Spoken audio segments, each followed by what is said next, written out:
Hello everyone, चलिए देखते हैं आज केमिस्ट्री का नेक्स्ट टॉपिक, इलेक्ट्रॉनों का भरना। कक्षकों में इलेक्ट्रॉनों का भरना, जिसके अंतर्गत 3 नियम हैं।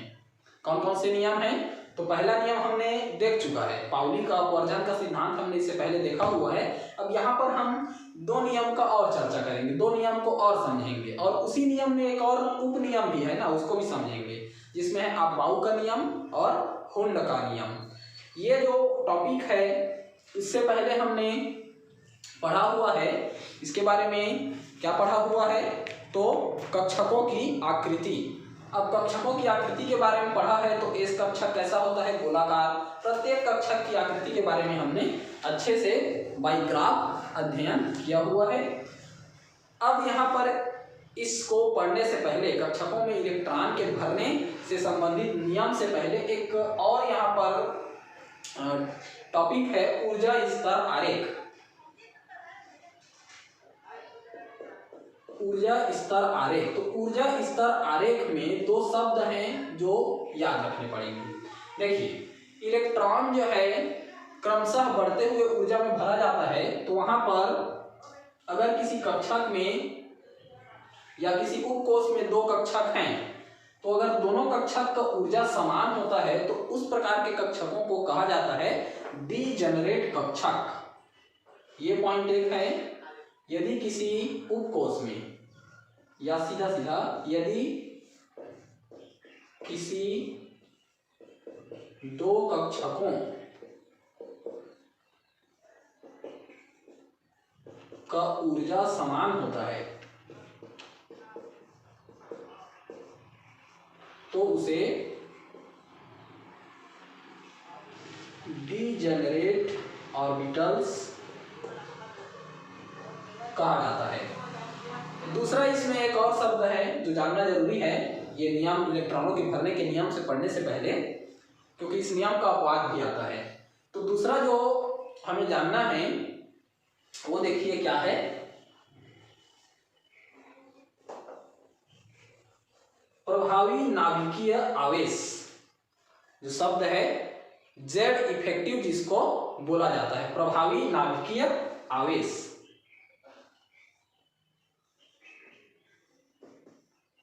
प्रभावी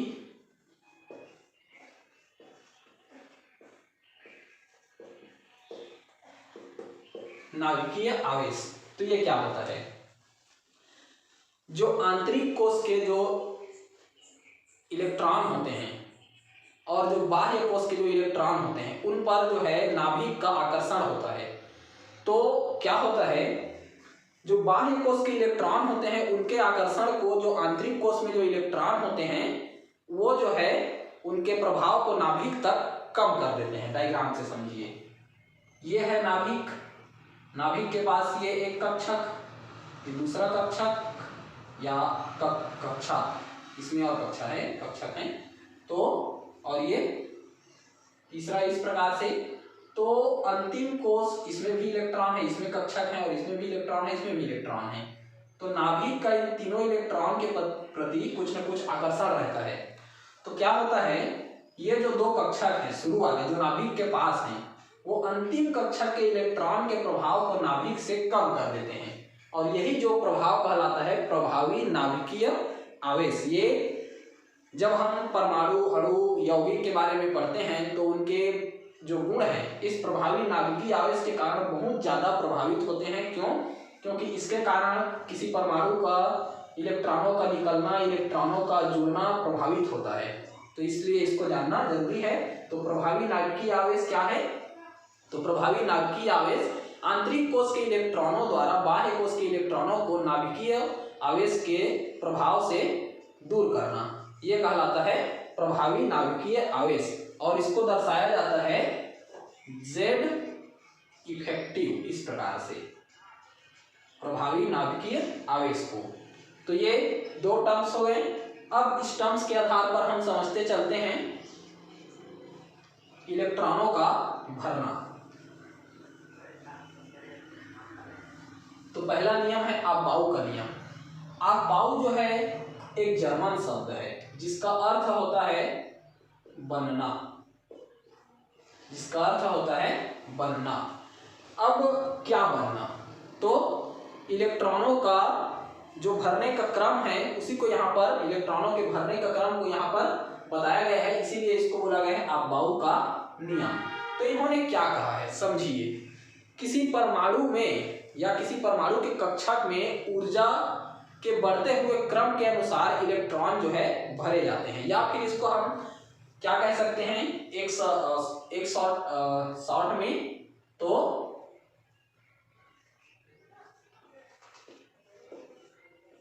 परमाणु कक्षकों में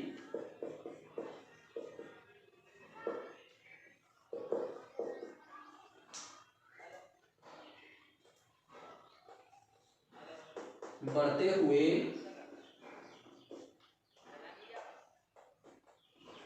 ऊर्जा स्तर के अनुसार इलेक्ट्रॉन भरे जाते हैं।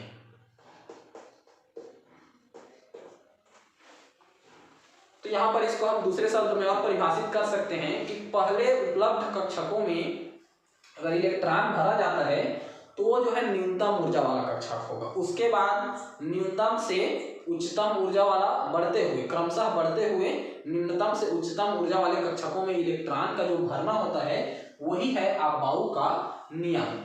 अब देखिए समझिए, यहाँ पर अफबाउ ने एक चार्ट बनाया है, उस चार्ट के अनुसार इलेक्ट्रॉनों का भरना समझाया गया है।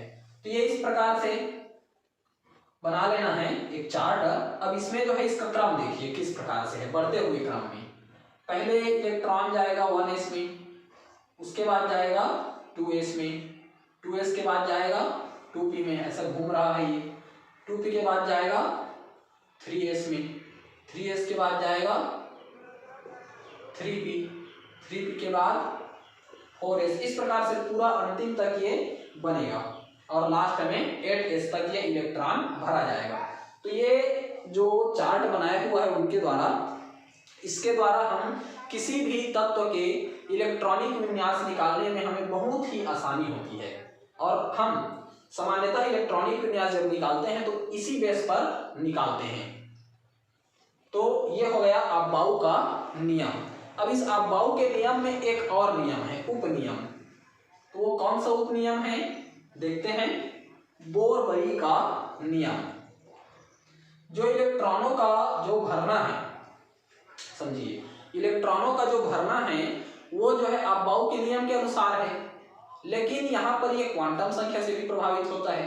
तो क्वांटम संख्या से जो प्रभावित होता है अफबाउ का नियम या इलेक्ट्रॉनों का भरना, तो किस किस पर डिपेंड करता है इलेक्ट्रॉनों का भरना, तो एक तो डिपेंड करता है मुख्य क्वांटम संख्या जिसको बोलते हैं n, और दूसरा डिपेंड करता है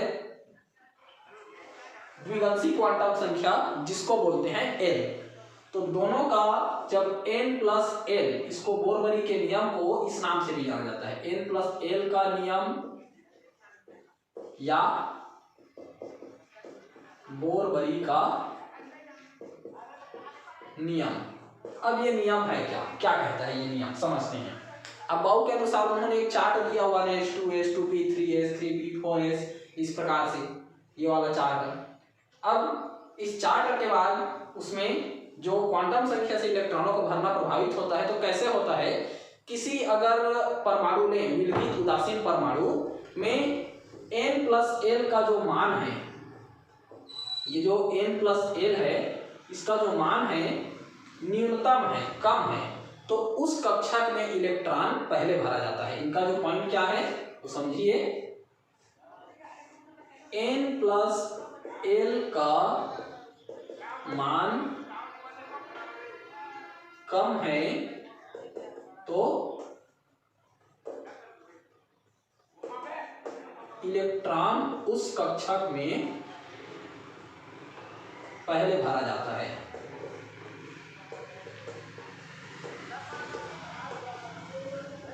अब हम देखते हैं कि कई बार हमें कुछ देखने को मिलता है कुछ कक्षकों में कि जब दो कक्षक का हम तुलना करते हैं तो कुछ दो कक्षक ऐसे मिल जाते हैं जिसमें n प्लस l का मान जो है दोनों के लिए समान हो जाता है। अब उस कंडीशन में हम n प्लस l का मान अगर दोनों में समान हो गया, अब यहाँ पर ये बोला जा रहा है कि उस कक्षक में इलेक्ट्रॉन पहले भरा जाता है जिसके लिए n प्लस l का जो मान है न्यूनतम होता है या कम होता है। लेकिन कई बार ऐसा होता है कि किसी दो कक्षक में n प्लस l का मान जो है समान आ जाता है, तो उस स्थिति में हम क्या करेंगे, वहां यदि n प्लस l का मान दो कक्षकों के लिए समान होता है, दो कक्षकों के लिए समान है, तो वहां n का मान देखेंगे, n का मान देखेंगे। कैसे देखेंगे, तो वहां पर हम देखेंगे कि n प्लस l का मान अगर दोनों का समान है तो दोनों कक्षकों में से n का मान किसका कम है, किसका देखेंगे, n का मान किसका कम है और उसमें इलेक्ट्रॉन जो है पहले भरा जाएगा। तो इसको समझते हैं कुछ उदाहरणों से।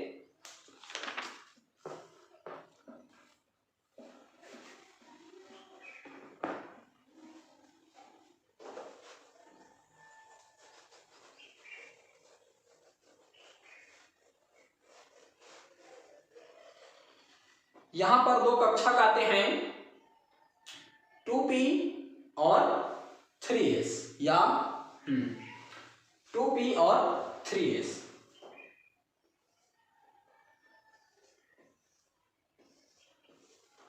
यहां पर निकाल करके देखते हैं इसका n का मान क्या आएगा और इसका l का मान क्या आएगा। तो n बराबर मुख्य क्वांटम संख्या को लिया जाता है 2, इसका है 3, n प्लस l। p कक्षक है तो p कक्षक के लिए क्या निकलता है, l का मान 1 बराबर कितना हो गया, 3। अब यहां पर देखिए 3s में n का मान है 3 प्लस s, जब l का मान निकालते हैं तो l का मान जो है n के मान से निकलता है 0 से लेकर n माइनस 1 तक, तो यहाँ पर s के लिए हमें प्राप्त होता है 0 और इस प्रकार से ये भी प्राप्त हो गया 3। तो यहाँ पर देखिए दोनों जो है समान है, तो n प्लस l का जो मान है वो हमें समान मिल गया। तो उस स्थिति में वही बोरबरी का नियम कहता है कि जिसके लिए n का मान कम है उसमें इलेक्ट्रॉन पहले भरा जाएगा। तो n का मान 2p में कम है तो इलेक्ट्रॉन जो है पहले 2p में जाएगा उसके बाद 3s में। तो ये है बोरबरी का नियम। अब बाउ का नियम, उसके बाद बोरबरी का नियम। अब इसमें हमने दूसरा नियम पहले ही देख लिए हैं, पाउली का अपवर्जन नियम। क्या है पाउली का अपवर्जन नियम, देखिए एक बार फिर से समझिए। किन्हीं भी दो कक्षकों में किन्हीं दो कक्षकों में या दो इलेक्ट्रॉनों की चारों क्वांटम संख्याएं समान नहीं हो सकती है। किन्हीं भी दो इलेक्ट्रॉनों की किसी कक्षक में दो इलेक्ट्रॉनों की चारों क्वांटम संख्याएं समान नहीं हो सकती, इसे बोला गया है पाउली का अपवर्जन नियम। और अपवर्जन नियम इसको नाम इसलिए दिया गया है क्योंकि किसी एक कक्षक में हम अधिकतम 2 ही इलेक्ट्रॉन भर सकते हैं जिनके चक्रण निश्चित रूप से विपरीत होते हैं। एक अगर क्लॉकवाइज है तो दूसरा एंटी क्लॉकवाइज होगा। तो ये हमने पहले ही देख लिया है और ये हो गया अबाउ का नियम, बोरबरी का नियम। अब इसमें लास्ट बचता है, समझते हैं, हुंड का नियम। ये जितने नियम देख रहे हैं ये सभी हमारे इलेक्ट्रॉनों के भरने से संबंधित है।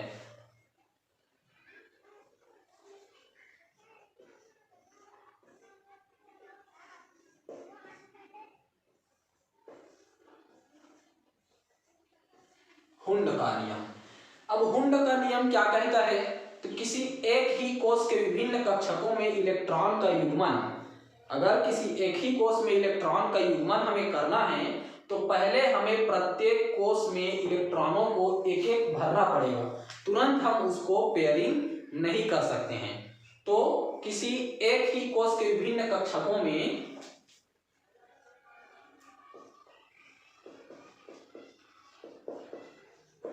एक ही कोष के विभिन्न कक्षकों में एक ही कोष के विभिन्न कक्षकों में इलेक्ट्रॉनों का युग्मन तभी होता है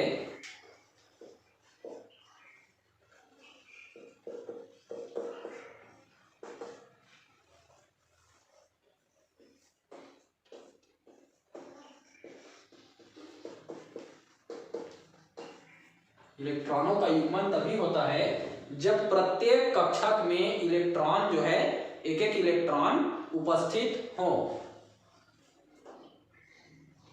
जब प्रत्येक कक्षक में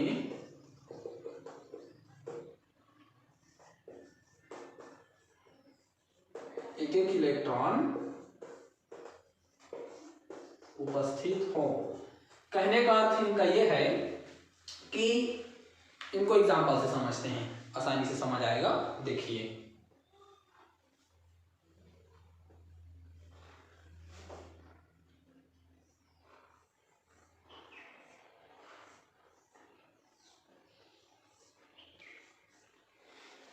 ये है 1s 2s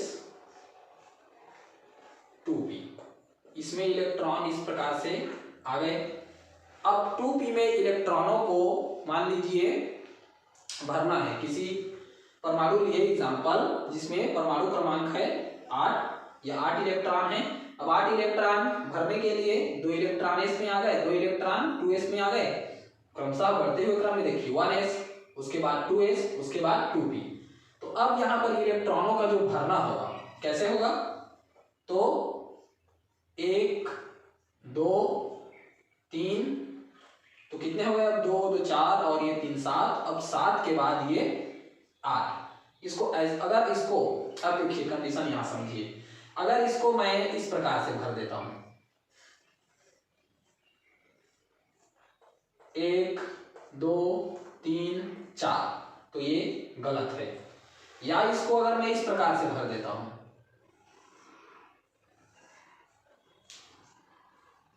1 2 3 4, तो ये भी गलत है। तो सही क्या है, इनके नियम के अनुसार कि जब तक एक एक कक्षकों में इलेक्ट्रॉन उपस्थित ना हो तब तक उन कक्षकों को पेयरिंग युग्मन नहीं करना है। ये है हुंड का नियम। तो हमारा सही भरने का जो क्रम है वो है ये वाला। तो ये हो गया हुंड का नियम। अब इसमें समझते हैं, मान लीजिए अगर 6 इलेक्ट्रॉन हो गए पी कक्षक में, अगर 6 इलेक्ट्रॉन हो गए तो उसको कैसे भरेंगे समझिए। ये पी कक्षक 2p, 6 इलेक्ट्रॉन है इसमें पूरे पूरे, तो 1 2 3 इलेक्ट्रॉन क्रमांक देंगे तो 1 2 3।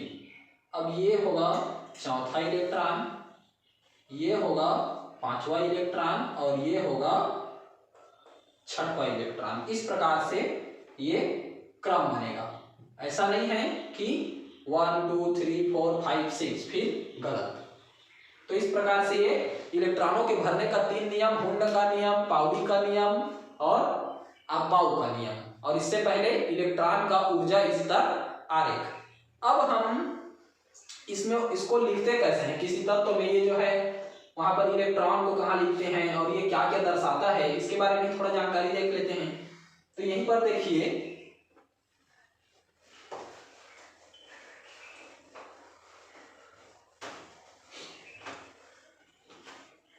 ऑर्बिटल का साइन या संकेत किस प्रकार से उसको लिखते हैं। तो अगर ये 2s2 इस प्रकार से है तो ये क्या है,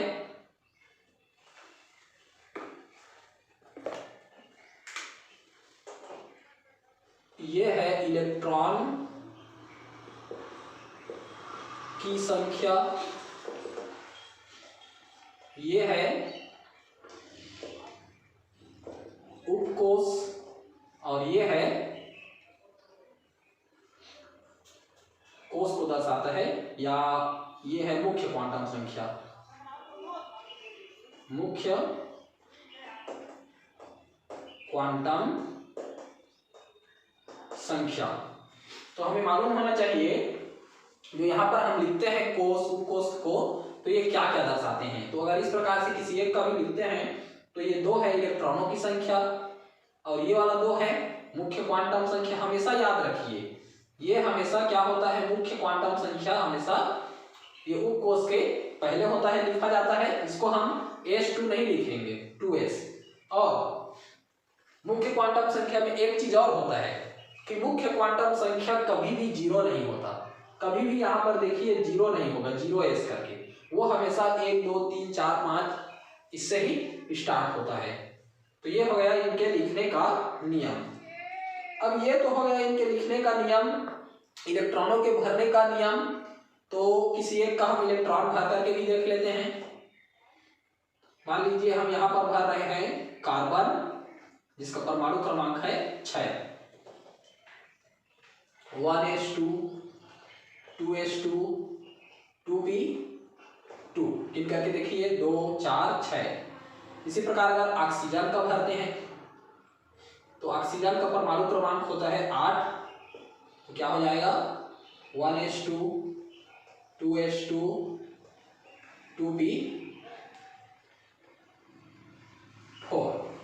2 4 और 4 8। इस प्रकार से ये अबाउ के नियम, हुंड के नियम से हम इलेक्ट्रॉनों का भरना सीखते हैं।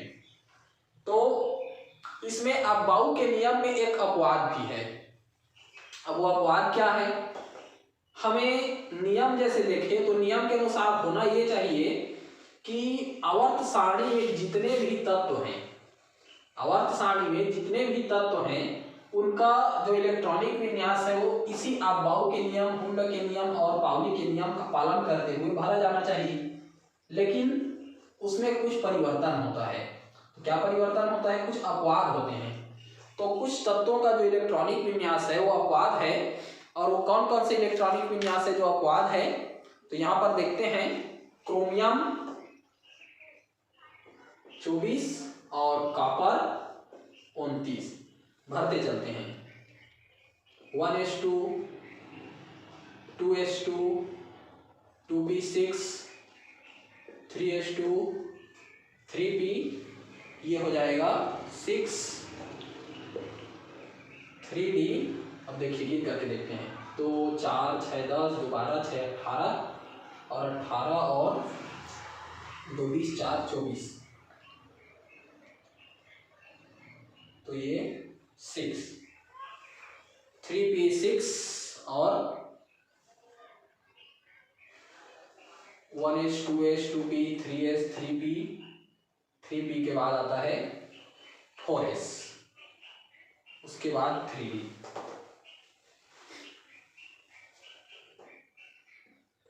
4s2 3d 4 6 10 2 12 6 18 2 20 4 24।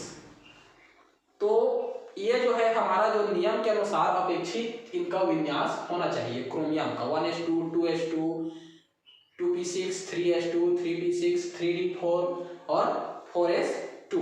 लेकिन ये अबाउ के नियम का पालन नहीं करते हैं और इनका जो एक्चुअल इलेक्ट्रॉनिक विन्यास होता है वो होता है, यहां तक पूरा सेम रहेगा 1s2 2s2 2p6 3s2 3p6 और ये रहेगा 3d5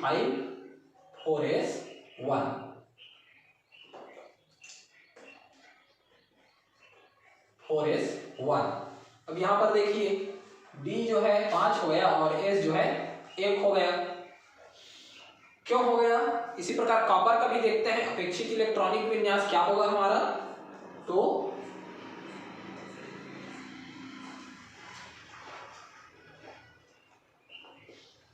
one S2 2s2 2p6 3s2 3p6 4s2 3d9। गिनते हैं 4 6 10 2 12 6 18 2 20 9 29। लेकिन इसका जो एक्चुअल जो होना चाहिए ये होना चाहिए, लेकिन होता है अलग। तो कैसे होता है 1s2 2s2 2p6 3s2 3p6 4s आखिरी हो जाएगा 3d10 4s1। तो यहाँ पर देखिए, यहाँ पर भी इलेक्ट्रॉनिक विन्यास चेंज हो गया और यहाँ पर भी इलेक्ट्रॉनिक विन्यास चेंज हो गया। क्यों? भरना चाहिए अपाव के नियम के अनुसार, बढ़ते हुए ऊर्जा क्रम के अनुसार, लेकिन होता है उल्टा। ये अपवाद है। क्यों? क्योंकि हम जानते हैं या जान लीजिए कि जो अर्धपूरित कक्षक होते हैं, जो पूर्ण रूप से पूरित कक्षक होते हैं, वो ज्यादा स्थायी होते हैं। और चूंकि कोई भी कक्षक जो है अपना स्थायित्व प्राप्त किसी भी प्रकार से करना चाहता है, इसीलिए 4s का इलेक्ट्रॉन जो है इस d4 में 1 में आ गया। तो अब d में अधिकतम कितने इलेक्ट्रॉन हो सकते हैं 10, और अगर 10 हैं, इस प्रकार से अगर कक्षक बनेगा तो यहाँ पर देखिए 1 2 3 4 ये जो है स्थायी नहीं है, लेकिन इसको अगर एक इलेक्ट्रॉन ये और मिल गया तो 10 तो इलेक्ट्रॉन नहीं है लेकिन अर्धपूरित हो गया, तो अब ये स्थायी हो जाता है, अर्ध स्थायी। इसीलिए ये इलेक्ट्रॉनिक विन्यास में अपवाद आता है। तो ये हो गया इलेक्ट्रॉनों का भरना और इलेक्ट्रॉनों के भरने का नियम।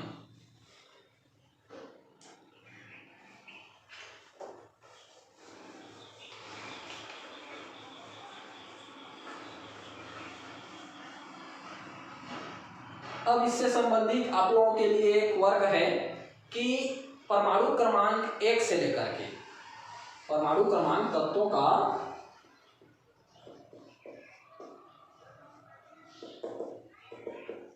एक से लेकर के 15 तक के परमाणु क्रमांक 1 से लेकर के 15 तक के तत्वों का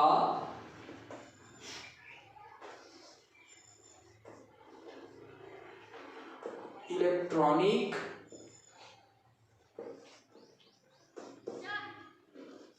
विन्यास लिखना आप लोग एक कॉपी में बनाएंगे। बनाने के बाद हमें टेलीग्राम के माध्यम से सेंड कीजिए या कमेंट के माध्यम से भी कुछ परमाणु क्रमांक का बता सकते हैं, बाकी टेलीग्राम के माध्यम से सेंड कीजिए।